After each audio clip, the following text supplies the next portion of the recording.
Welcome to the PopCult podcast. Here are your hosts Ariana and Seth. Bing bong, bing bong, bing. You're not gonna join in? I'm supposed to join in? We're gonna do like a big Christmas opening for the Christmas special. You asked me if you should do some Christmas. And I thing. thought you'd hear and you'd join in. We'd do like it's the most wonderful time. Okay, fuck you. Merry fucking Christmas. I'm Seth, I'm Ariana. and this is the PopCult podcast on Christmas Day. We would have recorded this earlier, but someone had to get sick again. Yeah, sorry. Someone needs to build up that immune system. We have 3 movies that we will be talking about today. All of them tangentially connected to Christmas, some more than others. Okay. Later, we'll be talking about Edward Scissorhands, which was a very interesting rewatch for me. Yeah. And the first time both of us had ever seen Merry Christmas, Mr. Lawrence, a David Bowie film. Yeah. But first, we're going to talk about the most directly Christmas-related of these movies, and that is 1988's Scrooged. This was a movie I did not see until I was an adult. I saw this multiple times as a child. I know. That's one of the reasons I thought it'd be interesting to revisit it is for you, this is a nostalgic film, but for me, this was a movie I remember hearing about when I was a kid, and my parents never rented it. It was, I don't know what their reasonings were. We rented Ghostbusters, and they had no problem with that. And so we never saw Scrooged, and I finally watched it when I was, I think it was even post-college. I think it was when I finally sat down and watched it. Because I don't really feel like anybody I was ever around, this was a movie that ever got brought up, or I don't ever really hear people talk about it.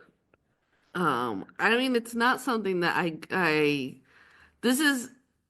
liked this movie as a kid, but on rewatching it, I like certain parts of the film, right? Okay.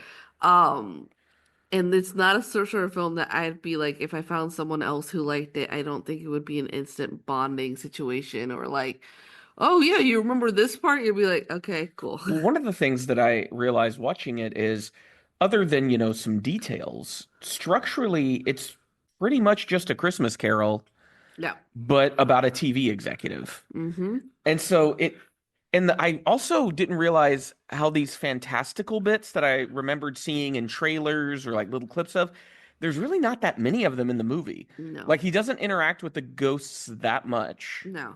And the ghost segments I didn't feel like were a huge chunk of the movie. Because it was over the course of 3 days. So we have a lot of in between where the things that he are brought back up in his memory or he starts thinking about as a result of a visit from a ghost, he then kind of acts on the next day. Yeah. And I did see someone say, is it normal for me to not feel the protagonist in a Christmas Carol adaptation is a redeemable person 75 minutes into a 100-minute movie? And I kind of felt like, yeah, I didn't believe his redemption.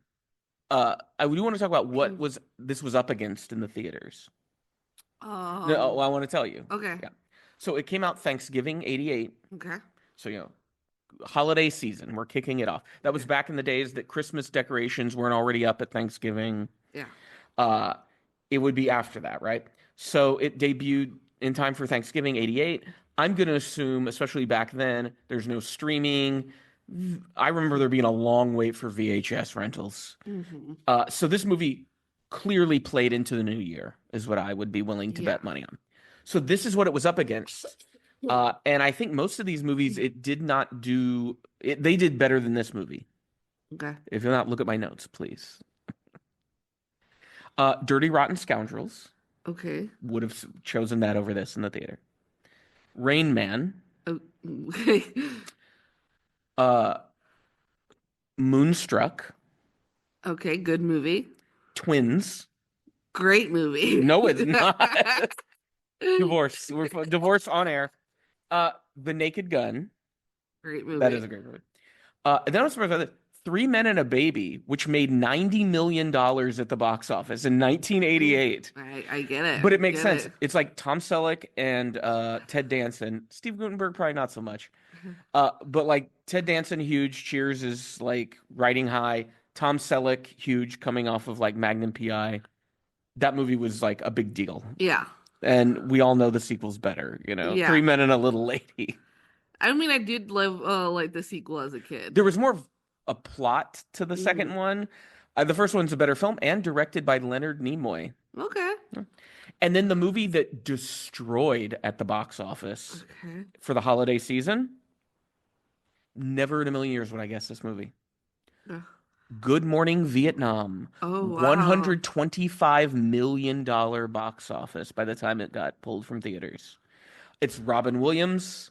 And in 88, I'm trying to think, is this like the birth of Robin Williams as a movie star? Because he's I been in think so, Popeye. yeah. He's in The World According to Garp. He's in was it the year before that Dead Poets Society came out? Or is it the year after? I gotta, The year after. because I feel like Dead Poets might be 89. Yeah, so Dead Poets Society is the next year. So I think he gets nominated for an Oscar for Good Morning Vietnam. I don't think he won it. So like this is the one thing I love here is there's no superhero or franchise movies here. It's just movies, right? Then now some of them aren't that great. Like Twins, I don't think is a very good movie, but at least it was an original idea. It was Yeah. so, and these are all movies that are being sold by the people who are in them. Yeah, because like Twins is supposed to be, Danny DeVito and Arnold Schwarzenegger are twins. They look so different. It's Yeah. like not super complicated. Uh, and then like you have there's a lot of like buddy movies here: Dirty Rotten Scoundrels, Rain Man, Twins, Three Men and a Baby, Yeah. where it's this kind of it's not just one star, Yeah. you're getting two people. Uh, and a lot of comedies. Mm-hmm. I didn't notice a lot of action movies that, or at least that did well at the box office. No. It was comedies with big names. That was what seems to have been big here. So Scrooged feels like the perfect thing to put out. Yeah. I also read, and as a kid, you don't see this timeline. You're just kind of like movies just happen. Yeah. Bill Murray made Ghostbusters in '84. He did not star in any movies again until Scrooged in '88. The only exception was cameo in Little Shop of Horrors as the masochist. He reportedly has said the reason why he was very hesitant to do any movies following the success of Ghostbusters was because also in '84, The Razor's Edge came out, which was an adaptation of, I think it was like a novel from the 20s or the 19 teens. And it was Bill Murray's first dramatic turn, and he's in the starring role. I've never seen it. I'd love to sit down and watch it at some point just to see. But it was a box office bomb. Now, I don't know if that was fairly or unfairly, if people had stereotyped Bill Murray as, oh, he's a comedy guy, what's he doing in this movie kind of a thing. But Murray was so upset by that, and I kind of extrapolated, was afraid that the only kinds of movies he would be able to make would be movies like Ghostbusters, which limits him in what he can do. So he just was incredibly picky with scripts and would often opt not to be in movies instead. I don't know why he was then in Ghostbusters 2 the following year after Scrooged. I guess money. But yeah, so that's kind of setting the table here for where Scrooge came from. Directed by Richard Donner. Before we get to Richard Donner, let's talk about Bill Murray. Thoughts on Bill Murray? I think it's hard to think about Bill Murray without thinking about the accusations that he has been abusive To women. to women. And that now women have felt more comfortable talking about how inappropriate he has been on set with them. And he hasn't even come out to even deny it. Well, it sounds like weird sophomoric bullying. That seems, because it isn't really like, some of it has like a sexual air to it, but most of the stories aren't really about Bill Murray like trying to fuck someone. No. Like Gina Davis talked about on the set of a movie that he directed and starred in, about picking her up and putting her in a trash can. Yeah. I know his ex-wife apparently has come out to say he is an alcoholic. He was physically abusive to her during their marriage, and he Yeah. was married to her for a long time. And they have a lot of kids together. Yeah. But one thing I've realized about Bill Murray is I don't know anything about his personal life from his own mouth. I don't feel No. like in interviews I've ever really heard him talk about his personal Or life. even denying it. So it's also this thing of it being like, was there a conversation afterwards? Like, because he had a continuous relationship with the director of Rushmore. Wes Anderson, yeah. And then suddenly there are no longer roles that Bill Murray would be in that normally he would. Wasn't he in Asteroid City? No, He wasn't? no. Tom Hanks played the role that he Oh yeah, he would yeah, I play. He remember would it, and I was play. thinking like, yeah, that feels like the role Bill Murray would play. Yeah. So yeah, I don't really know, and I would say yeah, I used to really love Bill Murray, but now as an adult who hears credible accusations about someone and that person isn't denying any of these accusations, it just makes me really sad. Yeah, he's not going out and fighting it or saying that it's a woke Yeah, accusation. which I mean, I guess that's better than someone who comes out and tries to you know, slander the person making the accusation. It would just be better if the accusation didn't have to be made at all. That would be Then it's this the weird best thing one. that like the movie that he had felt like really fucked up his life is going to be the last films he's been in. Yeah, because he's been in those two Ghostbusters movies. Yeah. Without them really like celebrating the fact that Bill Murray is in the films, if only you are that nostalgia heavy that you have to in order for you to watch anything. So, what do you think of Bill Murray in this role as Frank Cross, essentially the Ebenezer Scrooge of the film? Do you believe him? Does he work? Is Bill Murray one of the great comedic actors or something else? It's it's a mixed bag, and I think it's also I'm trying to say this without having to defend any idea of nostalgia. So at the beginning of the film, he feels like it fits, but you're also feeling like it's very acty, right?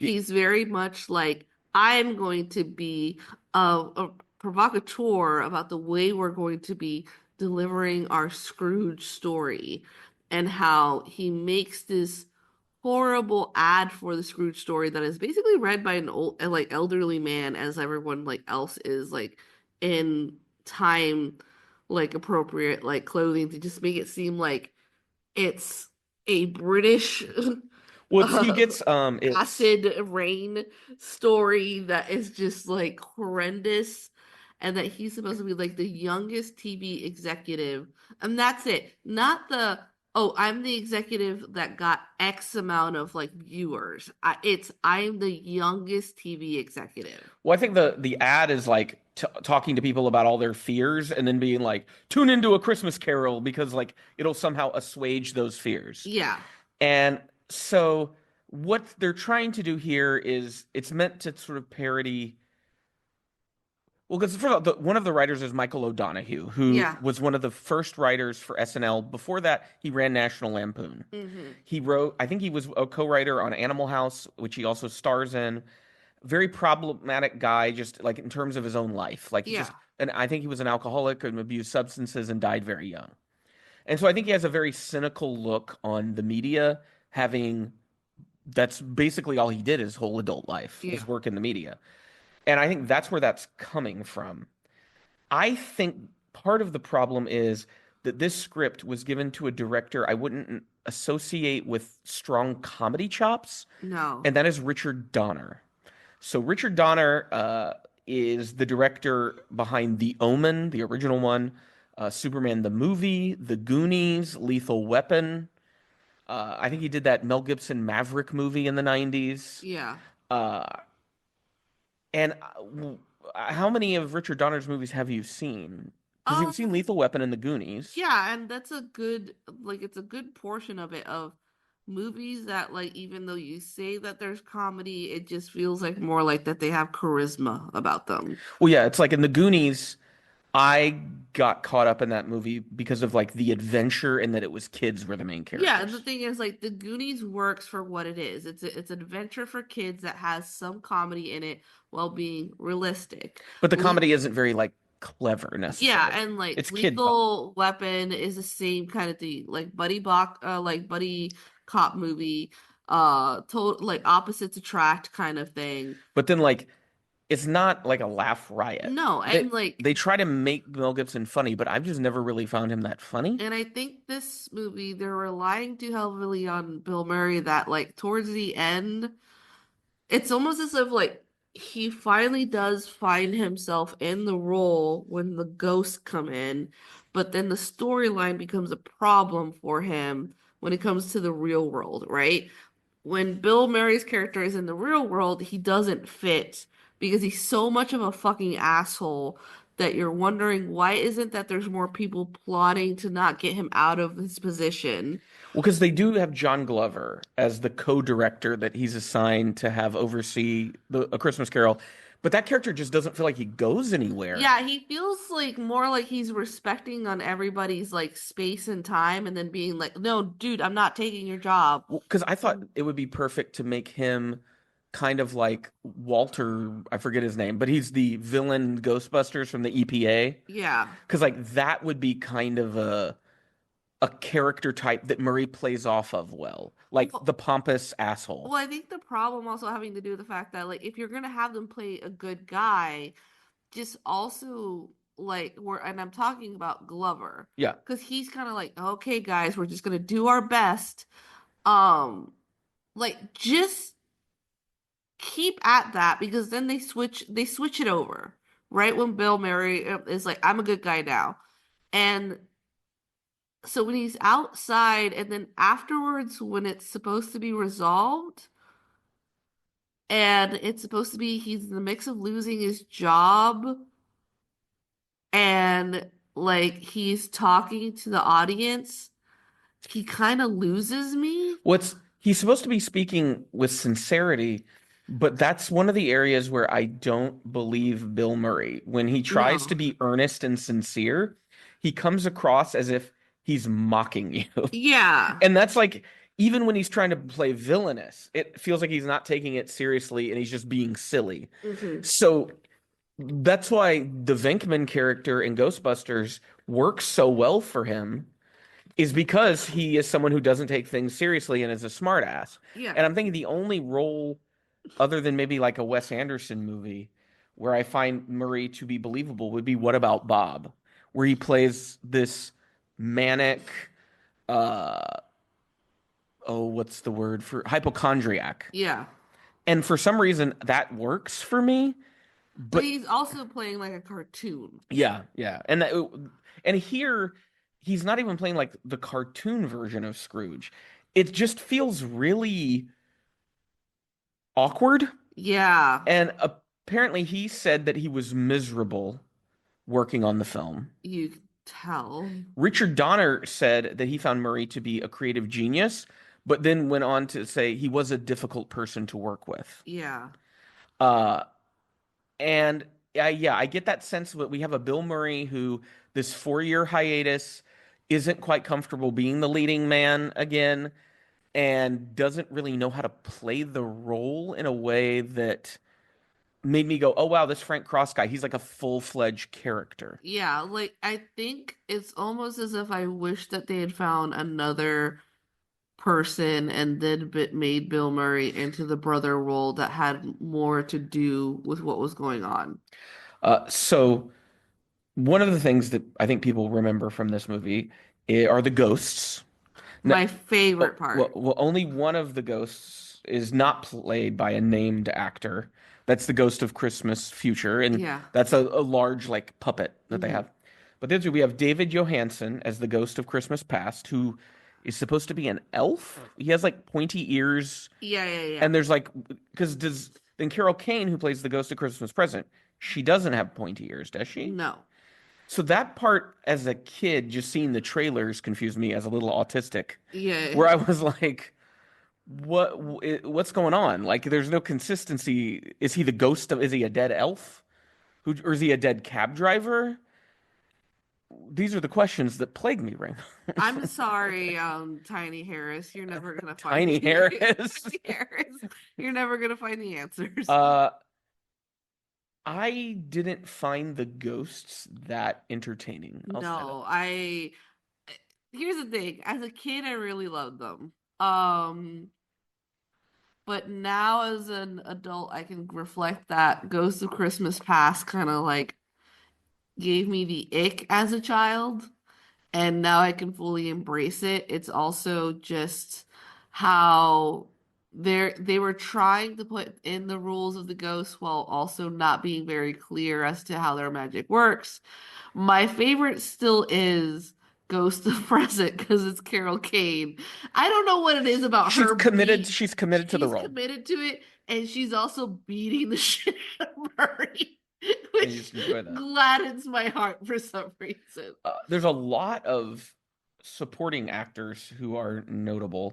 I was kind of surprised Robert Mitchum, as I guess he's like the head of the network, Yeah, and they don't really do much with him at all. He yeah, shows up for what, 2 or 3 scenes? hmm He gets mad seeing Murray on air when yeah. he breaks into the live feed of A Christmas Carol. But yeah, it felt like a really weird place to put Robert Mitchum and not really have him do anything. And maybe that was his preference. Maybe he was like, Yeah. I'll come for 2 days and shoot, and that's all Yeah. I'll do. And I remember as a kid being amused at the least by Bobcat Goldthwait. Yeah. Goldthwait's character. Because it was like yes, he has his voice, but at the least he looked visually it was different from what like he What he's normally plays. trying. Yes. I think Bobcat may have like a speech impediment Yes. that maybe he's worked on, because now when I hear him in interviews, I don't really hear it as much. But here he's playing a different character, so of course you're like, he wouldn't do his normal voice, I wouldn't think, unless he was Yeah. asked to. Yeah. But yeah, it is. I've always wondered, like, what is the Bobcat Goldthwait voice? Like, how would you even describe it? It's like it was You so talk like this. Is that good? Like, I'm gonna do it, man. And so it's like, is he supposed to be? Is he playing like a mentally disturbed character I or mean, a nervous this character? character was supposed to be like he was pushed to the edge. Like he lost his job because of Bill Murray's character, like right before Christmas.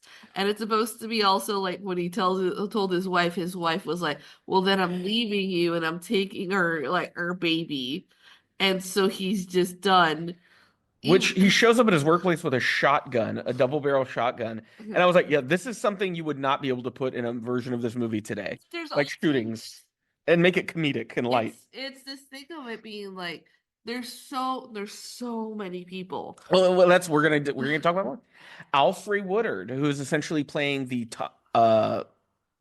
Bob Cratchit role, because she has a son who Calvin, who is a selective mute. Yeah.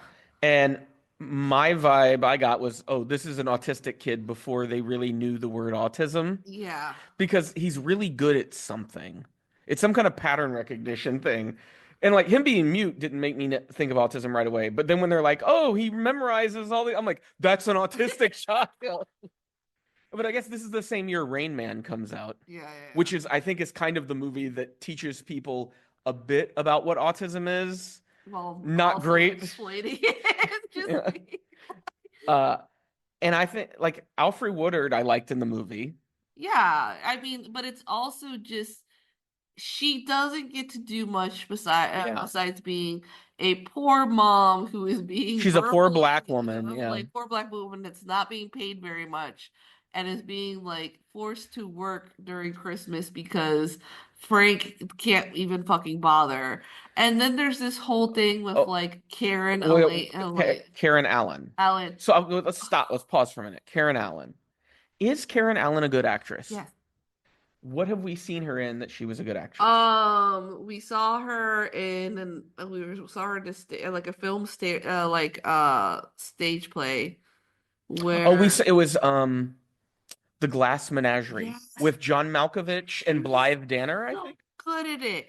And in this one, when you think about like how much of a different character she is when she's playing like a character in the future, where she's kind of like, yes, a friend of She's mine. jaded. Yeah. She's jaded. She does it so well, but they give her so little to do that all she is just smiling there. But I feel like that's kind of the story of Karen Allen's career, is so little to do. Because when we think about the movies she's in, I want you to tell me how much you remember of her in any of these movies. So Raiders of the Lost Ark, that's the movie everybody's going to remember Karen Allen from. Now when you watch it and you realize she was underage when Indy apparently had sex with her for the first time, it's real awkward. Yeah, yeah. Then Indiana Jones and the Dial of Destiny and Indiana Jones and the Kingdom of the Crystal Skulls, where she's married and has a child with Indy, and like that. But like, Mhm. if you were to ask me, tell me something about the character of Marion Ravenwood, she's in love with Indiana Jones. Yeah. Like, there, we really don't get to know much about her. She was in John Carpenter's Starman with Jeff Bridges, which is like an alien film I've never Yeah, seen, I've never seen that but either. I hear it's very, very good. So that's Yeah, one we may have to watch at some point. Animal House, I've she's never seen that. just she's a love interest of one of the frat members who ends up having an affair with Donald Sutherland, who's a professor on campus. Okay. And then The Sandlot, She's I mom. barely remember her in She's that. like the mom that is like, I think she's the mom of the main kid when they move in. Mhm. So she's like the one that's working, and I think like Dennis, blah blah blah, like he's an comedian. Dennis Leary? Yeah, he's like the stepdad that like, Okay, yeah. So like when you think of the movies that have had the highest box office that she's been in, yeah, there really isn't much of her. Though I hear that like Starman is really, really good. So that may be like a good early showcase of Karen Allen. But yeah, she's one of those actors who it feels like she hasn't done a lot, yeah, but maybe she has, and we just don't notice her because they never really like give her a spotlight in any fucking movie she's ever in. But yeah, the Glass Menagerie adaptation, which then makes me wonder, has she done like more work on the stage? Has she gotten more leading roles like in theater yeah. work? And I wouldn't be surprised because, like, in that film, she is like so delicate and like you're like, oh, she's gonna break apart at any Well, I mean, moment and that's because of the glass buds. that's Tennessee Williams. That was his whole point, was he wanted her to be this fragile thing, Yeah, and she was able to convey that like successfully. Here in Scrooged, do you feel like her character has any sort of agency no, or it's this anything? weird thing that it's supposed to be. He has not seen her in 15 years, and he's like, ah, you're still trying to save the world. So in 15 years, she had no one in between, like with We him. don't know that. But it's just like it's this weird thing because when they see each other, she's kind of like, "Yeah, we're back to as if like nothing had happened." And I'd probably be like, "I no, I'd probably be comparing you to the other people I've been with, and then reminding you how I probably will be like, but we ended in bad terms. I want to see how you've grown." What do you think of Scrooge's satire about television? Did you find it funny? Did you feel like it had a point that it was making successfully? I felt it was lazy. It felt very messy because this whole film feels very structurally messy. Yeah, it felt like it was all over the place. Like nobody really wanted to offend anybody, and it felt lazy. It felt like, ooh, let's bring it to the modern era. Television. Okay, well, are you gonna tell me how television executives are bad? They make people work on holidays. They're not gonna work on holidays. They're gonna be like, fuck off. I'm already on vacation while everyone else is working. Well, even then, I'm like, the point I think it was trying to make was so broad, which I guess Yeah, this is a mass audience movie, that it was just sort of like, oh, isn't TV a lot more violent and exploitative now? And it's like, well, yeah, but I mean, like, it has always been violent and exploitative, just in different modes and fashions depending on like the times. yeah, Uh, but yeah, the satire of it didn't really hit. I wasn't really moved by the Christmas Carol part of it. no. So it just felt like kind of oh, I've seen that movie twice now. I'll probably never watch it again, kind of Mhm. thing. I can't imagine like this coming into like a Christmas rotation for No, I me. only want to watch the bits where Carol Kane like hits Bill Murray.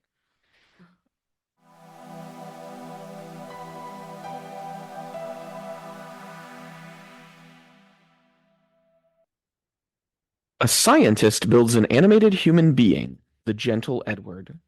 The scientist dies before he can finish assembling Edward, though, leaving the young man with a freakish appearance accentuated by the scissor blades he has instead of hands. Loving suburban saleswoman Peg discovers Edward and takes him home, where he falls for Peg's teen daughter. However, despite his kindness and artistic talent, Edward's hands make him an outcast. So this is Edward Scissorhands from 1990. Came out December 14th, so 10 days or 11 days before Christmas. So, and there is I think the end of the movie takes place at Christmas. Hmm. Uh, it had been a long time since I'd watched Edward Scissorhands. Same. And we've seen 3 other Tim Burton movies this year. We've Yeah. seen both Beetlejuice films and Miss Peregrine's Home for Fucking Weird Kids or whatever it was called. Yeah. Having seen those and then watching Edward Scissorhands, were you struck by how good this movie was? Yes, even though it is not a movie that I could be like, this is the type of movie I would want to rewatch. I would rewatch it, and it's not perfect, but the one thing that I got a sense of as I was watching it was how, when you look at Burton's career, so we have Pee-wee's Big Adventure is his first feature film.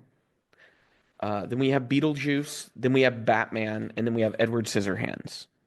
And Beetlejuice, Batman, Edward Scissorhands are 1 year after each other, right? Batman's 89, or Beetlejuice is 88, Batman's 89, Edward Scissorhands is 90. Yeah. So that's like a pretty good stretch.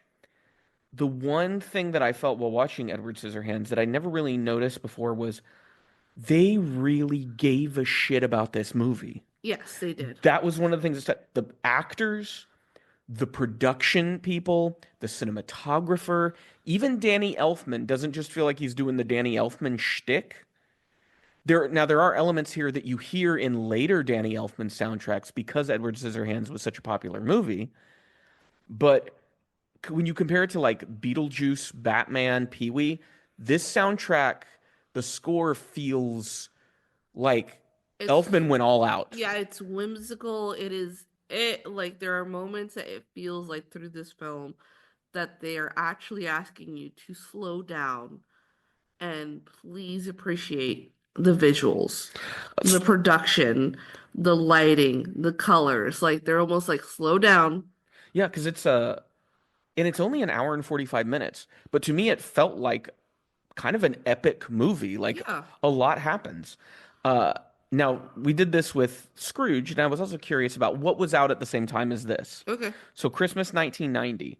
Here are films that are out at Christmas time. Look Who's Talking 2. Great movie. Mermaids came out the very next weekend. So, That Winona also- Ryder, yeah, and also introduces the world to Christina Ricci, who will be in Addams Family the next year. And also Cher that like had her movie Moonstruck in 88. Yeah. Then we have Awakenings, which I'm not sure if you're familiar with Awakenings. Robin Williams, Okay. Robert De Niro, Okay. about patients in a care home who are like non-responsive, non-verbal.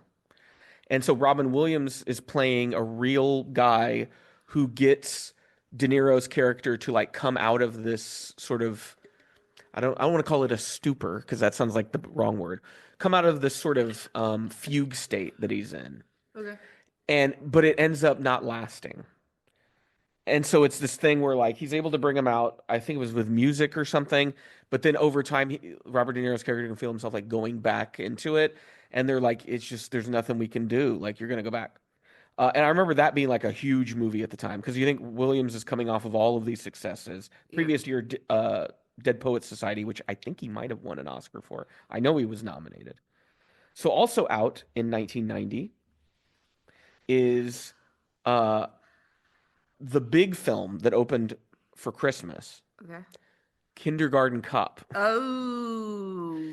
And like that movie probably destroyed at the box office. It's Arnold Schwarzenegger. And it's PG, so you can bring the whole family. I know. So it's like great. And it's a shit movie, but like it hit all the things for a movie to make a lot of money. And then your favorite film of 1990. My favorite film. I know it'll be. What? I'm going to quote it, and you'll know immediately what movie it is. Okay. My Lucky Jacket. Oh, Fucking Godfather 3. Yes, Godfather Part 3 came out, I think, on Christmas Day. Wow. So I just want you to imagine you're a film buff. In 1990, you've seen the first two Godfather movies. You're like, they're some of the greatest American films ever made. And then you're like, Godfather Part 3? Huh, I don't know. And then you go to the theater on Christmas and see that movie. What a treat. But back to Edward Scissorhands. So it's out at the same time as all of these.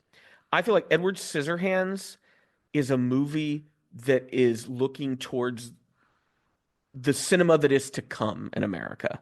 Yeah. These other movies feel like relics of the 80s. I mean, Maybe other than like Mermaids. it is this thing where it is new while also appreciating the old, right? Especially on the way the story is told. Well, Well, think about like the story of just being like the way it's presented. the framing device. Yes. I hate the framing device in Edward Scissorhands. That's one thing about the movie I wish I would just tear out of the movie and figure out something else because I hate Winona Ryder in that old lady makeup. She does not sound or look believable. I don't believe it's an old lady. I'm like, oh, there's Winona Ryder wearing some prosthetics. When Winona Ryder is that age, you guys just re-record it. Well, like, I just don't imagine Winona Ryder's gonna even look like that old lady when she becomes old. Yeah. Like, it's, and I get like she's supposed to be very grandmotherly, but there's just I've never believed, even now I don't believe Winona Ryder as like an old lady necessarily. There is something very youthful about her Yeah. that it makes it hard to sell her as old. So like even as let's say Joyce Byers in Stranger Things, a mom of like a grown ass man Yeah. and another almost grown ass man, that just feels weird to me because I'm like she just doesn't look like that to me. And so maybe it's just because I've always seen her in movies or I haven't seen her in a lot of like modern Well, contemporary stuff. the fact that she still has a inquisitive nature about her. She's still like there's something about the way that she's kind of like Well, she seems like a really weird lady. yeah. And I'm like, I like that about her. And then, I think also having seen Heathers this year, Yeah. which is the greatest Winona Ryder performance ever committed to film. Then when you watch her in this, which came out the very next year, where Tim Burton gives her nothing to do, puts her in a bad wig, Yeah. and like if we're gonna talk about weaknesses of the movie, the romance is the weakest part in this movie for me. It is one of the weakest ones, even though they tried to have it like softened at the end. I do like the fact that she tries a little bit with what little that she's given. She is trying to deliver. I just don't buy the romance by either side of them, which is Yeah. funny because these two dated. What was a horribly abusive relationship that's come out that he was not very kind to her. Like I think she said like he basically was like planning to marry her and that it was Well, like he wanted to be very like controlling of her life. She was only, I think she was 17 when they made this movie, yeah. and he was like 26. And I think she was like 18 when they started dating. Well, when they officially started Yeah. dating in the papers. Because I'm like, oh yeah, they met and he went, oh, you're 17? I'll just have to wait. People like Johnny Depp do not wait for Yeah. stuff like that. And then one of the things I wondered when I watched this movie is, will this be tainted by what we know about Johnny Depp now? How he's just a big asshole. It's like And I was able to kind of ignore that. I think I was able to ignore it because here's the thing. The probably for the girlies that grew up with this film, they thought he was hot. I did not think at any point was this character hot. Well, it's very like he's clearly modeled after Tim Burton's look, or like The Cure, or this sort of gothy kind of thing. I mean, Which is a very specific but it's woman and girl are into that. yeah, and it's this sour, like purplish lips right in the middle. Like Well, he's supposed to be like sun deprived. And yes, and like over time he's supposed to start to look better between the treatments that like Peg is giving him. Peg is giving him. I did find him. I did have empathy for Edward. Yeah. I felt like sorry for him and the situation he was in. But yeah, I just didn't buy his romance with Kim. I just don't think it works. I think it doesn't work because for a long chunk of it, he is admiring her from afar. The And I one, just don't really know why he's in love with her. yeah, it's It's that shallow, she's it's hot. immediately because she's hot. It's the first girl he lays But yeah, it's like when you think about it, it's around. like the first teenage girl he sees. Yeah, and So he's like, I want her. but I did completely believe Anthony Michael Hall as the asshole. Like, Yeah. you like I always forget he's in this movie because he even in the movie he sticks out. He doesn't feel like a Tim Burton character, but he that doesn't mean he like clashes with the movie. It just I don't feel like we see performances like Hall's in Burton movies, which feel like he does which it was naturally. refreshing. He was good. The moments that he's there being threatening, you completely believe it. Like, especially because you get to the point that you're like, no, it makes sense why it is that Kim broke up with you. Because she's like, she realized, oh, you are a fucking asshole. I don't like being around you. And like the way that he acts, he's like, but you're mine. And he does it so well that like I feel like there was no other way to just have it played because if not, it wouldn't feel realistic. This is also the second Burton movie in a row where the bad guy dies from falling from a great height. Oh yeah, that's true. Batman. Oh yeah. And I'm here thinking in Beetlejuice, does anyone fall and die? Let's talk about Their car falls and they die. let's talk about Bill. Alan Arkin's character, which You love. well, because I have this image of Alan Arkin, and I think it's the image most people have who know who he is. Uh, Character actor who started probably in the 50s, but broke out in the 60s. Most people are probably going to know him as the grandpa from Little Miss Sunshine, but he's been in a lot of stuff. And I was surprised because I'd never noticed this as a kid because I didn't really have a concept of Alan Arkin as an actor then. But he is really playing a character. Yeah. Like he has created a fully three-dimensional character of this dad, Bill, who is not listening to anyone, uh, but always handing out advice that he doesn't follow up on or elaborate in any meaningful way. And he's also like doing a voice that doesn't feel like he's doing a voice. Yeah.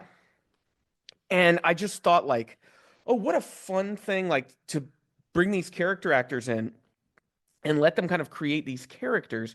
Then you compare it to something like, let's say, Burton's Dark Shadows. Uh-huh. So similar, you have a lot of actors and a lot of different characters, right? Mm-hmm. Did you feel like distinctiveness between those characters in the way No. that there's distinctive traits between these characters? No, and I did like the dad character just felt very different from everyone else, where he was grounded in a different reality. Well, he just wanted his newspaper and to be left alone. That was his main Like, thing. it worked very well because I think what we were encroaching on was Peg's reality. Diane Like, Wiest, the mom. yeah, Yeah. because what it is like, oh, she finds him, she brings him home, and immediately there is a chain call within the whole community. Who has she brought home? What is going on? Have you seen Peg lately? And it's not like these things that are like, yeah, within when we think about like community, is it important like to know what everyone is up to? But it's done more not out of concern, but it's like she's keeping something fun and interesting from us, and we Well, want to know. it's clearly Burton, who I believe grew up in like the California suburbs, which would explain a lot about him. Yeah, Burbank, California, which is where like Disneyland is located. Yeah. And I think because this is so early in his career, and it touches on some elements we see in Pee-wee's Big Adventure, I think a little bit, Yeah. of this sort of your neighbors are not your friends, which is a very cynical American way of looking at things. Yeah. And Because like people like during the age that he was growing up, it was a flight, like it's a white flight. yeah, People were leaving the cities because there was too many black and brown people now being able to purchase homes, so they decided to go to the suburbs. but then he has a very interesting character in the midst of the suburbs that is so different from everyone else. And that is Esmeralda, who's played by character actress Olin Jones, who is one of those like super recognizable people. I always think of Seinfeld when I see her. Yeah. Whenever the Bubble Boy episode and they Hmm. stop at the diner and she's the waitress that wants Jerry, she recognizes Jerry from the Tonight Show and wants a signed autographed photo to put up in the place. And he writes down there, there's nothing finer than eating in your diner. And then he wants it down because he thinks it's so bad and she won't give it back to him and they get in a fight. So she plays Esmeralda, who is this religious zealot in the Yes. community and is an outsider at the beginning. And then by the end of the movie, Edward kind of replaces her as the outsider mascot of the neighborhood. So then she turns the neighbors against him. Yeah. And that's in tandem with another character who I think there's a lot going on here. And she's unlike anything I've ever seen in a Burton movie, Yeah. other than this one, of course. And that's Kathy Baker as Joyce. Hmm. Joyce looks to be the only single woman, maybe other than Esmeralda, Yeah. in the neighborhood because everyone else seems to have a partner, it's implied. Uh, Joyce, when we are introduced to her, she has a plumber in her house Yeah. who's repairing her sink, and she's making very obvious like sexual passes at him, Hmm. and then fending off a neighbor who's trying to tell her about Peg bringing home some stranger in her car. Yeah. Yeah. And then, of course, once Joyce finds out about Edward, she becomes enamored with him. She seems to become aroused by his scissor hands. Yes. And she's the first woman that he does haircuts for when he Mhm. transitions from doing the hedge sculptures to, and he does animals, and then he does women. Yes. And then she wants to help him open up a salon. Hmm. Tell me what you thought about the character of Joyce. I think Joyce was interesting because there is a with like these movies, especially when it comes to this director, he's not good. I don't feel like he's good with sexuality.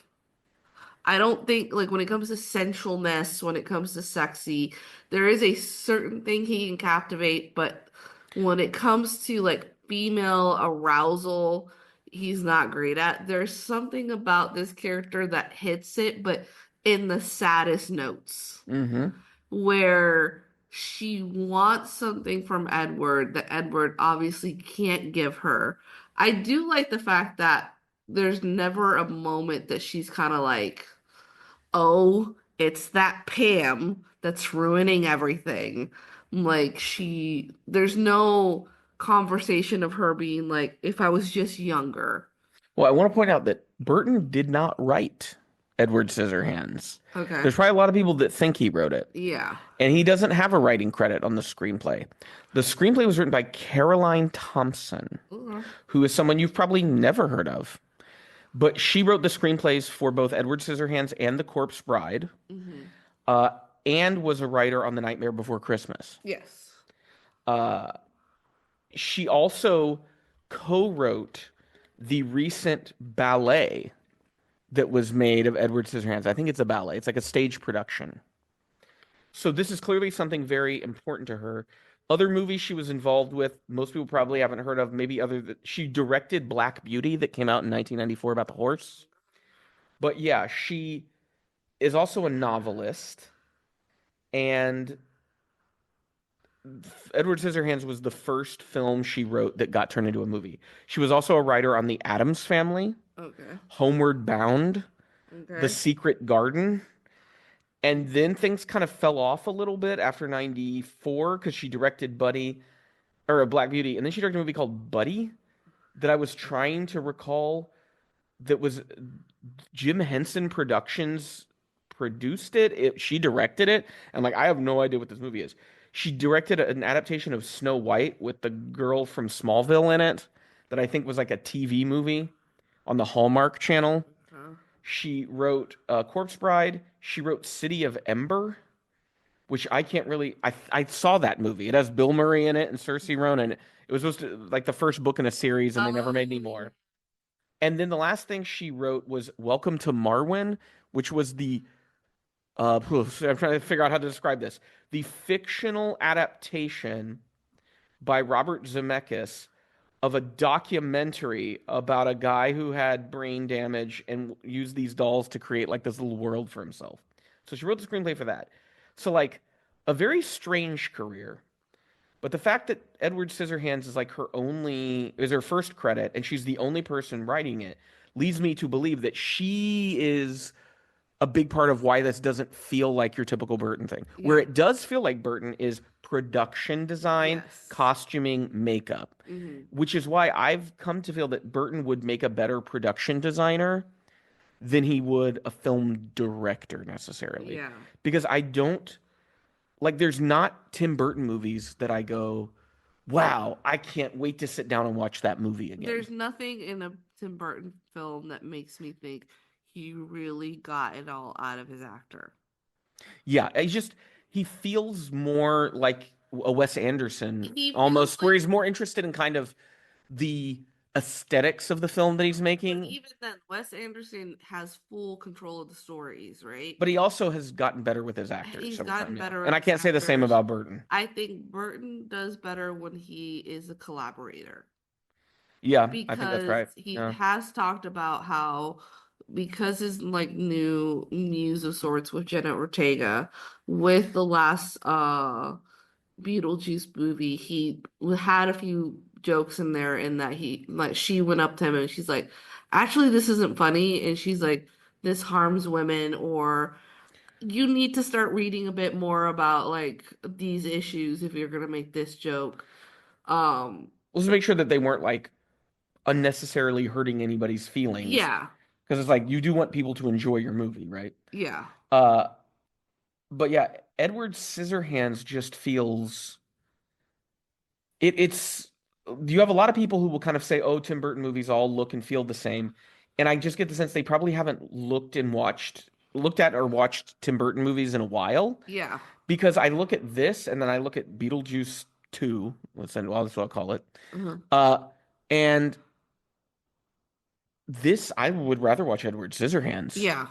It doesn't feel as messy. I remember Beetlejuice 2, the plot was it was a lot of spinning plates at Well, I once. think it's also the sadness of it is all like when they're like, "Oh, what are we gonna do with Edward?" And how Peg's like, "We're just gonna have to take him back to where we found him," and like how she is crushed by the idea, but also understands like I am putting him in danger if I keep him where he's at. What, Like he's unable to verbalize the fact that he doesn't want to open a like salon with Joyce.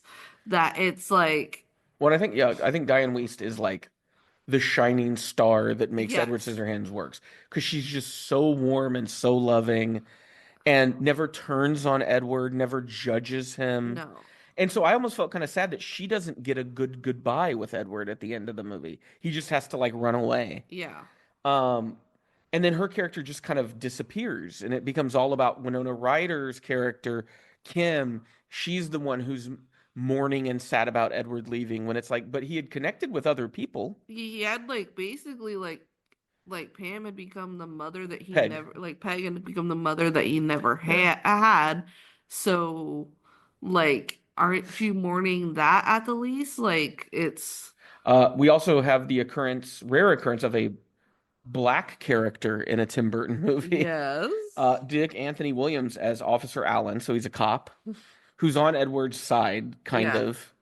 Uh, did you feel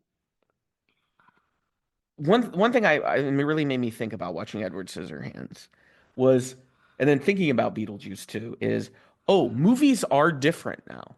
Yeah. Like the sort of tangible properties of a movie now are very different than they were in 1990. It's 35 years ago next year.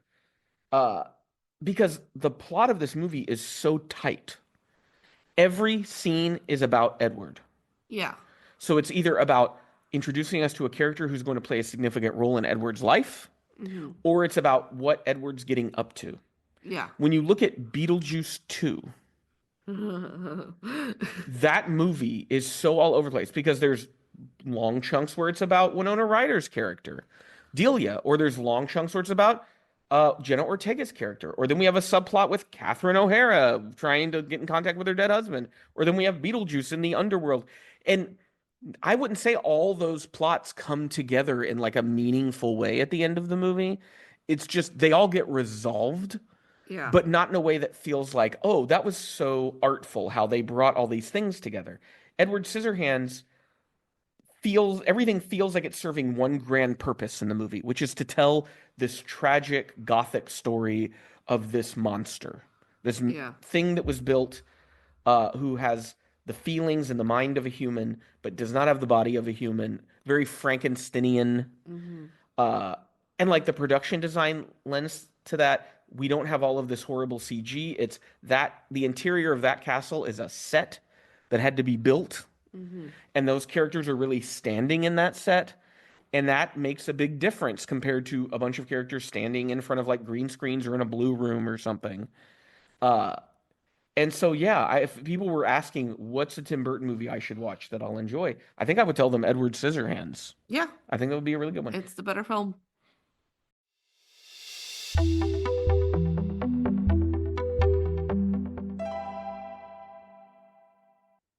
During World War II, British soldier Jack Selliers is captured by Japanese forces and held in a prison camp by the honor-bound Captain Yonoi. Yonoi and Gruff Sergeant Hara become intrigued with Selliers' open defiance in the face of their staunchly old-world ideas about cowardice and shame. Meanwhile, a translator, Lieutenant Colonel John Lawrence, attempts to find common ground between British and Japanese beliefs. So this is Merry Christmas, Mr. Lawrence, which, despite its title, isn't really a Christmas movie, is it? No. Uh, this was released in 1983 and was written, co-written, and directed by Nagase Oshima. So it makes it this rare thing of a film about European prisoners of war during World War II told from a Japanese perspective. Yeah. Um, and our lead, who plays Selliers in this film, is played by David Bowie. Bowie. Bebe. Mhm. Um, and then another interesting bit of casting here was Yonoi, who is the head of this POW camp, was played by Ryuichi Sakamoto. He was a pianist and composer.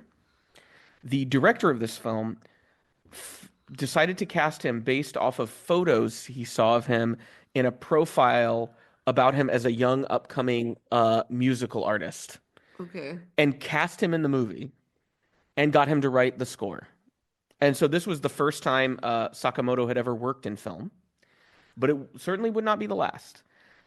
He would go on to write the scores for multiple Almodovar films, multiple Bertolucci films, multiple Brian De Palma movies. He wrote the score for Babel, The Revenant, and most recently the film Monster from Hirokazu. I can't think of his name, but he's the director of Shoplifters. Yeah. So this clearly was like a major event in Sakamoto's life. We also have in this film Takeshi Kitano, who is an actor most of us, or most people listening, may not know unless they're really big into Japanese film. He was primarily known as a comedian and like host, and this was a movie that transitioned him to be a dramatic actor. And he would eventually go on to direct multiple films and would also star in Battle Royale. I thought he had directed it, but he only stars in it. He's kind of like the person in charge when the kids wake up and find out they're on like a deathmatch island, and he's sending them out to like kill each other until there's only one left. So, very interesting film. Sakamoto's score was the thing that really struck me at first, Yeah. because you hear it very early on when the credits start rolling, and it doesn't sound. It's very anachronistic. It doesn't sound like part of the time period. It reminded me a lot of kind of like Tangerine Dream. Yeah. Who you know Tangerine Dream? Do you know the Um, Dream? I think it's just like electronic movie. People have compared like the Stranger Things music to their Yeah. music. I think they did the score to Legend, the Ridley Scott movie, Tom Cruise. the fairy tale stuff. Tim Burton plays the devil essentially in it. Okay. And so yeah, very electronic forward soundtrack, which was not what I expected, but I didn't mind it. I thought it actually worked. Um, so I've done all of this, shared all this information with you about Merry Christmas, Mr. Lawrence. What did you think of the film, Ariana? Uh, it's a bummer of a film. But I it's mean, good though. It's it's good. good. It is. It's a film in where the interesting thing is it does not make it seem as if like the Japanese are entirely in the right or entirely in the wrong about what's going on. Well, as one character says at the end of the movie, is like, well, we're all morally wrong. Yes. And it's sort of like none of us are good. We're all bad Yeah. because war, by its very nature, is evil. It is also just the conundrum of how is it that you keep prisoners of war while also following what's supposed to be the Geneva Convention, and what is the benefit of like the nation. Well, and there's also some subversive things going on in this movie because very early on we have an instance where it's De Jong, who's supposed to be a Dutch soldier, Yeah.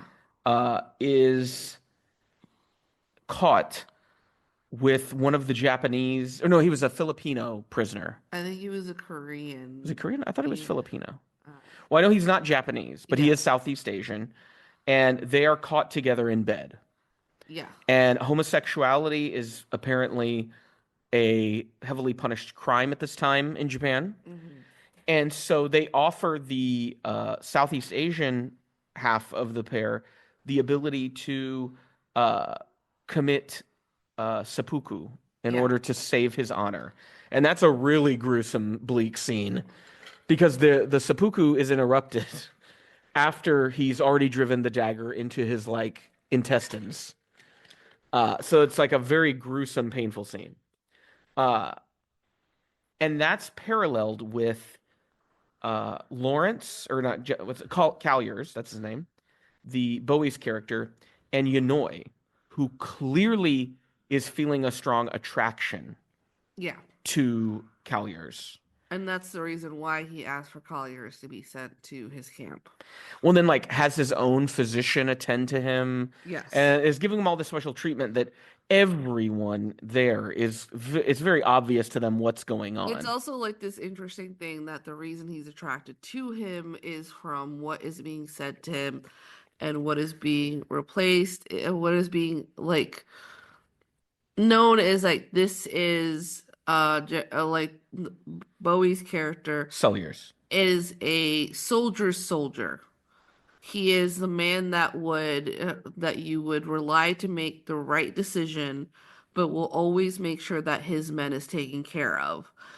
And by what's like the character's Yanoi, yeah. Yanoi's action, he almost assumes, well, if I take care of him, he'll see that he's being taken care of, and maybe he'll just give up these ideas, even though it's sort of like, no, but you've fallen in love with him because of who he is. And now you're wanting him to portray what it is that made him the person that he is. Well, it's Yanoi is walking a very dangerous line Yeah. of trying to see where things are going to go with Celliers when when he's had to like punish someone for having a same-sex Yeah. encounter. There's also a subplot where after, because Celliers is put on trial and part of his sentence is that he goes to Yanoi's camp. Yeah. Yanoi tells Lawrence, who's our other character here, played by Tom Conti. And Lawrence is kind of he's an officer who has a sort of leadership position among his men who are imprisoned in this camp. And so the Japanese will communicate with him to see if he will take care of problems that involve his people. Yeah. And Yanoi confides in Lawrence that he carries around a lot of shame because of an incident that occurred on February 26th. And I think it's a real life incident where there was a coup d'etat in Japan against the emperor. And the Yanoi believes he should have died with the rebels Okay. and is plagued by shame as a result of that, where Mm-hmm. he feels that I should have been there with them, but I was too afraid. So he's someone who already isn't fully committed to what's happening here, Yeah. but he sees himself as trapped.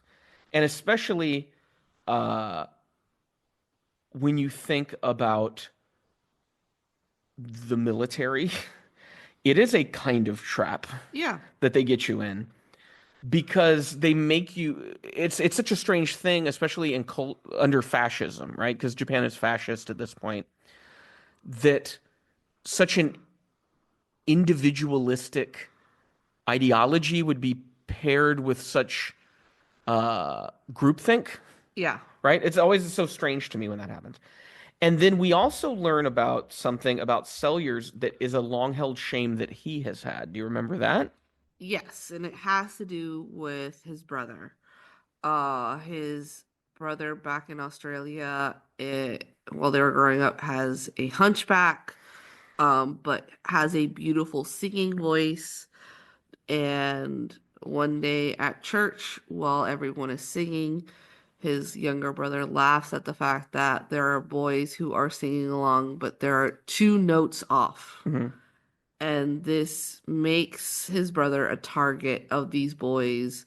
Um, Well, and Sellers knows they're going to do something to his brother. yeah, and Celliers decides he's gonna fight these boys, but since it's like what, like four or five against Well, one, there's like almost the whole school, it looks like. like his brother goes to the priest Well, they're or at a a. Well, I pastor. don't think they're at a church. They're at a private boarding school. No, Is it? it's before Well, I know there's a they boarding school. attend a boarding Yeah, school, he which is make where like the worst of everything yeah, he happens. that makes it stop, and that is when suddenly Celliers is kind of like, I'm not helping you anymore. Not to his face, but he's made a decision like, I will not associate with him anymore because I'm in top of my grades. I am like a popular kid. Everybody likes me.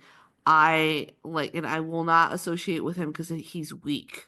And because of that, there's great shame as to how harshly bully his brother is. And it's also to the point that like the older boys are talking about who they're gonna bully and why they're gonna leave them out, because some of them is like, oh, this kid has really bad asthma, we're not gonna like, which is like, it's bullying but also kind of like, what is it that they're, It's compassionate yeah, bullying. they're like hazing them kind of thing. Yeah, yeah. And they're like, at some point, they're kind of like, hey, Jack, is there anyone that you want to like, indicating to him, we know your brother's in this school, They're giving him the option to opt his brother out. and he does nothing. And so he just listens as his brother calls out for him while he's being dunked in water, while he's being made fun of because of his hunchback, only to just basically, like, they've learned between each other, it's sort of like, I can no longer rely on you. And that leaves a sting on Jack for the rest of his life. And so it also causes him to have sort of a parallel with Yanoi. They're Yeah. both men carrying around this shame of not taking the brunt of something alongside a comrade. Yeah. And so it seems that Yanoi has become very concerned about honor and being seen as an honorable person in the system he lives in. Hmm. But Sellers is interesting because he has clearly paid attention and learned about how honor works among the Japanese and then uses that to his advantage throughout the movie. Yeah. And he also understands that Yanoi is in love with him and uses that to his advantage. There's the scene where I think it's Lawrence is like about to be executed, and it's near the end, and that's where like Sellers like stands in front of him as Yanoi. I think they're gonna like cut his head off, Yeah. and like Sellers stands in front of him, knowing that Yanoi will not cut him. Uh, and so yeah, it's interesting those two characters and their parallels. I also found like the look of Yanoi to be very interesting because is he wearing makeup? Yes.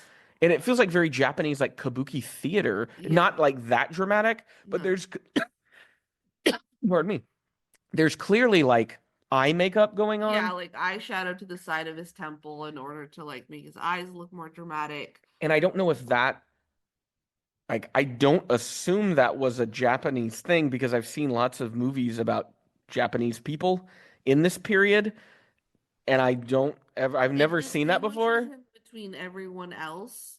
And it's also like the way that afterwards there is a brief moment that another commander takes over from him and is like, you will find out that I am not as sentimental as your Yanoi. Yeah. And then we have the interesting character of uh, Hara, who is the only other Japanese Yeah. uh, character that really has a major role in the movie. There's lots of different officers and things like that, but really it's we have on the side of the prisoners, we have Selliers and Lawrence, and then on the side of the Japanese, we have Yunoi and we have Hara. And there's that very interesting scene where it's after Selliers confesses to Lawrence about how he did not stand up for his brother and he let his brother just get like brutalized by these people. They are released by Hara, Yeah. who's drunk, Mm-hmm. because they're going to be executed, I think was what it was. And they're being released not out of the prison, but back into the general Yeah, population. because what is it? Lawrence is going to be executed because they found a radio amongst the men that are in the hospital. Yeah, and they're blaming him for it because he's in And they're sort of the blaming leader of him his and like people. there's like that interesting discussion of just being like, so he's like, if but it's not me and you should like he's like someone has to be punished. And like that and he's like, okay, but what if you don't find out who did it? Someone has to die. So you have to sacrifice my life. And he's like, yeah, you will die for me. Uh, so when they're released, Yeah. Hara gives our titular line, Yeah. "Merry Christmas, Lawrence." And we hear that line again at the end of the movie. I'm not going to say in what context we hear that line, but it is Hara who says it again. Yeah. And he says the full title, "Merry Christmas, Mr. Lawrence." What do you think that line means? Because I've been thinking a lot about that. And you think about in each context, the death penalty is a part of what's going on. Yeah, and both are also during Christmas. And so, like, what does that mean? That's one of the things I really thought about is what is the director trying to say here? Because Christmas is a holiday that the Japanese celebrate, but it's not really deeply embedded in their culture. Not as much as like the English speaking nations Yeah. are. So what do you think of that line? And what it's like, I mean, because it's the title of the Because movie. it's like it is a gift of life and death.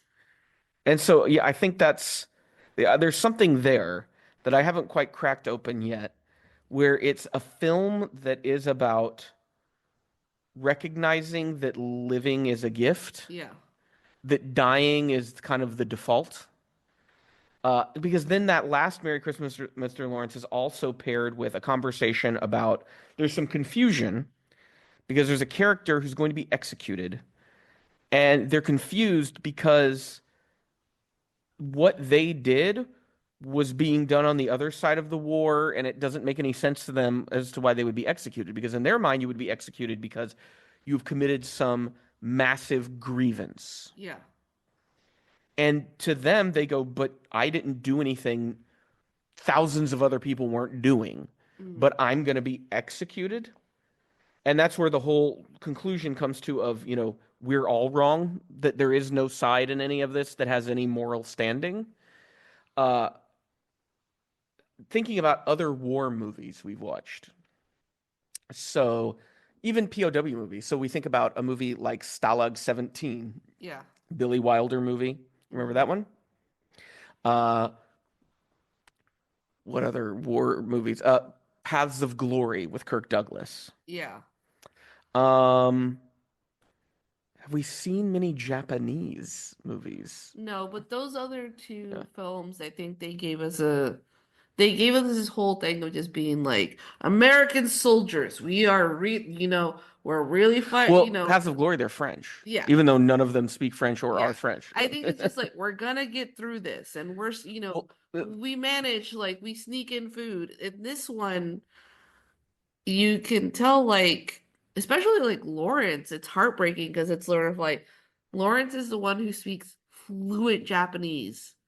And you can, at times, you hate Hara on behalf of Lawrence because he's like quick to Brutal. beat Yeah. him. But And but then they like this weird friendship is formed between they them. have this weird friendship because there's many times that's just like, Lawrence will be like arguing with him, and he's just like, please don't make me hate the Japanese. Because it's obvious that Lawrence has had like a relationship with Japan for years before. I think he probably knew how to speak Japanese, and then when he got drafted, they were He, like, "Oh, great, you'll be a yeah. translator," kind of a thing. So that he's remained alive because he can't speak fluent Japanese, and he's like, please don't make me hate the Japanese. Like he's pleading with him to just be like, I understand we're at war, but he's like, I am a prisoner of war. There are certain things you should be following, and I'm just giving you information. Well, and then Hara uh almost kind of confides in Lawrence Yeah. sometimes, which is weird. On how he'll just be like, yeah, I'm letting you free while he's drunk, and he's like, I'm gonna fucking deal with the consequences, or I don't really agree with what's going on, but what am I supposed to do? I'm like, and there's also the conflict of the fact that like Hara thinks that Lawrence should kill himself. Because it's the honorable thing to It's the do. honorable thing, but Lawrence is sort of like, but should I not survive and then live my life? And but there's also the conflict of being that like they because they say these things later on, then they're admitting like, well, if you do kill yourself, the benefits don't go to your spouse or children.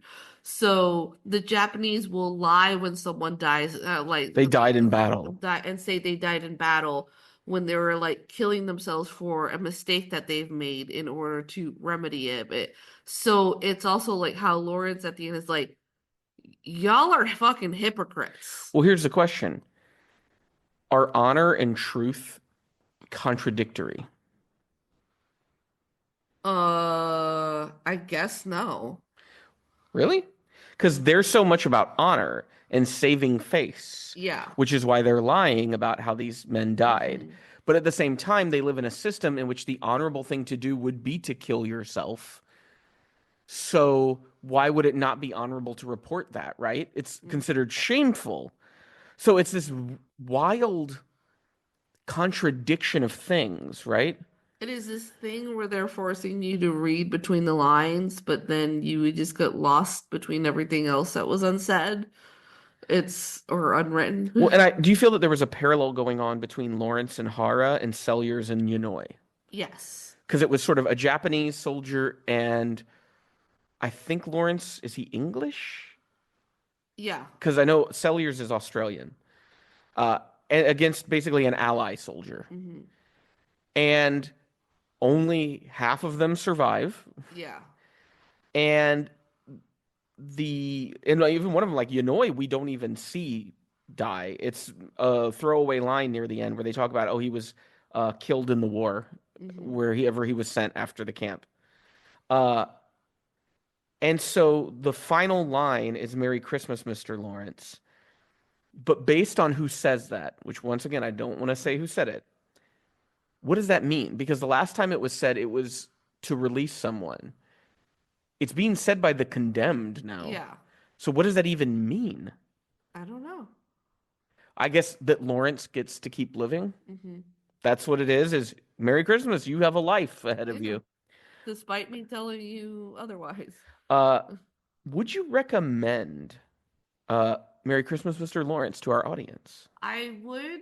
It's and if there's a little hesitation in my voice, it's sort of like come in mentally prepared, not in a way of being like, oh, this is gonna be a horrendous or horrible movie. It's just a little bit long. Yeah, I mean, it's just a little over 2 hours. Yeah. I don't think it's a very like gory movie. Things happen on screen. Like you see seppuku committed, I think, twice. Yeah, but there's not a lot of blood or like there's not Yeah, a lot. it's not one of those like Japanese movies where there's like massive blood spray everywhere when they do it. Uh, and it is centered around the characters and about who these people are and the interactions they have with each other. And I think it thematically could work as a Christmas movie, Yeah. even though very little of the actual movie is set on Christmas.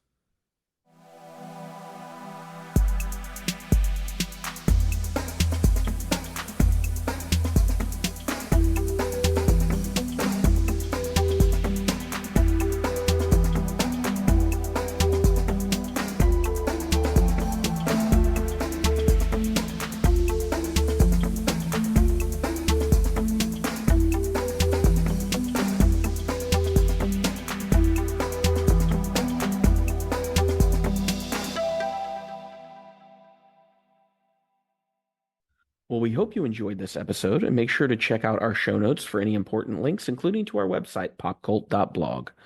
Make sure that you're subscribed to wherever it is you listen to podcasts so that you'll know when new episodes show up. If you visit our website, popcult.blog, you're going to find a lot more reviews. And if you check it out starting on December 26th, you're going to see our favorites of the year lists starting to show up. This year, I'll be sharing my favorite solo tabletop RPGs, books that I read, television I watched, films I discovered for the first time, and my favorite films that came out in 2024. Make sure that you support us on Patreon. We have lots of different reward levels to pick from. And I want to thank our patron, Matt, who donates at the Writers Room level. No matter what level you donate at, you'll get access to patron-exclusive podcasts, little mini-series that we only do over there.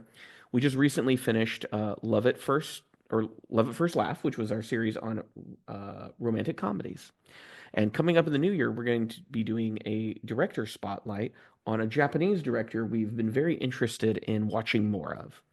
Well, until our next episode of the podcast, the big one of my favorites that we do all year. It's going to be our year-end special, where Ariana and I will share each of our top 5 films of 2024, as well as our top 5 media things from 2024. So this could be books we read, games we played, shows we watched, anything related to the media. Well, until next time, you keep listening and we will keep watching.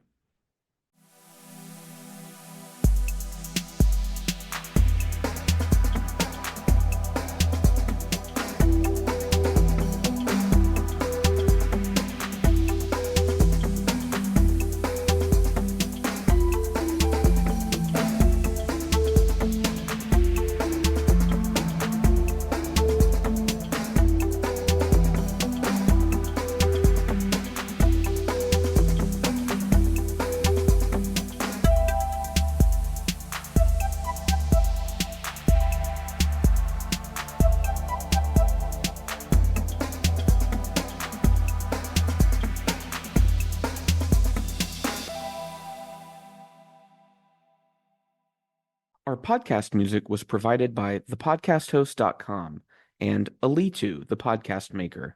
Find your own free podcast music over at thepodcasthost.com/free music.